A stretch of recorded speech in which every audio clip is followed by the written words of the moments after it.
Rail world کے معزز دوستوں، میں ہوں ماجد ملک اور آپ تمام دیکھنے اور سننے والوں کو السلام علیکم۔ ناظرین گرامی، فیصل آباد کی ایک ملونہ عورت نے معاذ اللہ نبی ہونے کا جھوٹا دعویٰ کر دیا ہے، جس کے بعد فیصل آباد اور ارد گرد کے مقامی افراد نے اس ملونہ عورت کے گھر کا گھیراؤ کیا اور اس عورت کو سخت سزا دینے کا مطالبہ کیا۔ یہاں سوال یہ ہے کہ یہ ملونہ عورت کون ہے اور اس کا تعلق کس تنظیم یا پارٹی سے ہے۔ اس کی وائرل ہونے والی ویڈیو میں اس بدبخت عورت نے کیا کیا گستاخیاں کی اور نعوذ باللہ اپنے بیٹے کو امام مہدی کہنے والی اس عورت کی اصلیت کیا ہے، یہ سب کچھ ہم آج کی اس ویڈیو میں بیان کریں گے، لہٰذا اس ویڈیو کو شروع سے لے کر آخر تک ضرور دیکھیے گا۔ دوستو، نبی پاک صلی اللہ علیہ وآلہ وسلم نے جہاں ختم نبوت کے عقیدے کو بیان فرمایا، وہیں اس بات کی پیشگوئی بھی فرمائی کہ میرے بعد میری امت میں نبوت کے جھوٹے دعوے دار بھی پیدا ہوں گے۔ جھوٹے مدعیان نبوت کے فتنے کا آغاز آپ صلی اللہ علیہ وآلہ وسلم کی حیات طیبہ میں اس وقت ہی ہو گیا تھا جب 10 ہجری میں اسود انسی نے نبوت کا جھوٹا دعویٰ کیا۔ یہ شخص کاہن اور شعبدہ باز تھا اور اس کا اصل نام ابالہ بن کعب بن غوث تھا۔ ابتدا میں اس کے ساتھ 700 جنگجو شامل ہو گئے۔ اس بدبخت نے چند دنوں میں پورے یمن پر قبضہ کر لیا اور اس کی قوت میں بے پناہ اضافہ ہوتا گیا۔ جب نبی کریم صلی اللہ علیہ وآلہ وسلم کو اس کی اطلاع ملی تو آپ نے عاملین کو خطوط روانہ کیے جس میں اسود انسی کو قتل کرنے کا حکم جاری فرمایا۔ چنانچہ آپ صلی اللہ علیہ وآلہ وسلم کے جان نثار صحابی حضرت فیروز دیلمی رضی اللہ تعالی عنہ نے اس گستاخ کو قتل کر کے اپنے اوپر شفاعت محمدی کو واجب کر لیا۔ حضرت جبریل علیہ السلام نے آپ صلی اللہ علیہ وآلہ وسلم کو اس بات کی خبر دی تو آپ صلی اللہ علیہ وآلہ وسلم نے صحابہ کرام کو ان الفاظ میں خوشخبری سنائی: فاز فیروز، کہ فیروز کامیاب ہو گیا۔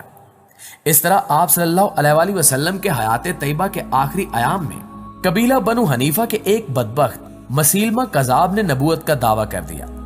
آپ صلی اللہ علیہ وآلہ وسلم کی رحلت کے بعد جب حضرت ابو بکر صدیق رضی اللہ تعالی عنہ کو خلیفہ مقرر کیا گیا تو آپ نے منصب خلافت سنبھالتے ہی سب سے پہلے مسیلمہ کذاب کے خلاف لشکر روانہ کیا، لیکن پہلے لشکر کو ہزیمت کا سامنا کرنا پڑا۔ اس طرح دوسرے لشکر کو بھی ناکامی کا سامنا کرنا پڑا۔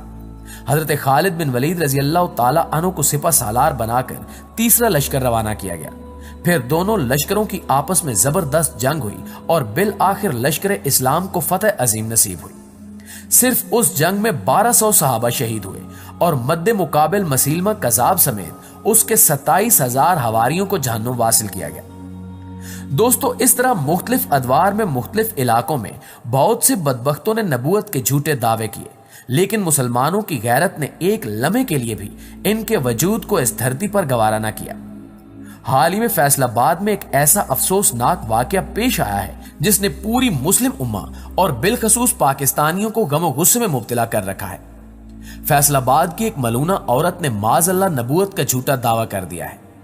گزشتہ دن اس کی ویڈیو سوشل میڈیا پر وائرل ہوئی جس میں یہ ملونہ عورت بتا رہی ہے کہ اسے خواب میں بشارت دی گئی ہے کہ یہ نبی ہے۔ اس ملونہ عورت کی گستاخی کا عالم یہ تھا کہ اس نے اللہ کو اپنا محرم قرار دیا اور اپنے بیٹے کو امام مہدی ڈکلیئر کیا، جو کہ سراسر جھوٹ کے سوا کچھ نہیں۔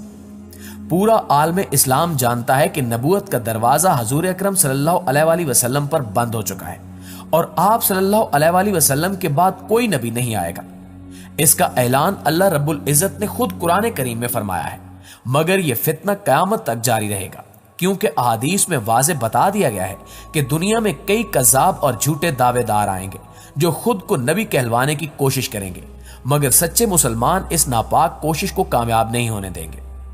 فیصل آباد میں پیش آنے والے اس افسوسناک واقعے پر فیصل آباد کی پولیس فوراً حرکت میں آئی اور سی پی او فیصل آباد نے عورت کو اس کے انجام تک پہنچانے کا وعدہ کیا۔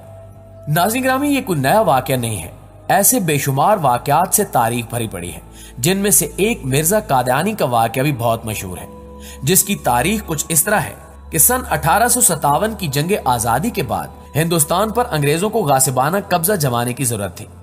انگریز چاہتے تھے کہ وہ اپنے قدم مستحکم کریں اور اپنے تسلط کو طول دیں، جس کے لیے انگریز حکومت نے مسلمانوں کو غلام بنانے کی کوشش کی، لیکن انگریز پوری کوشش کے باوجود مسلمانوں کو غلام نہ بنا سکے۔ بڑی سوچ و بچار کے بعد انگریزوں کے سامنے یہ بات آئی کہ مسلمانوں کو غلام بنانے میں 2 بڑی رکاوٹیں درپیش ہیں۔ پہلی، مسلمانوں کی اپنے نبی صلی اللہ علیہ وآلہ وسلم سے محبت، اور دوسری رکاوٹ مسلمانوں کا جذبہ جہاد ہے۔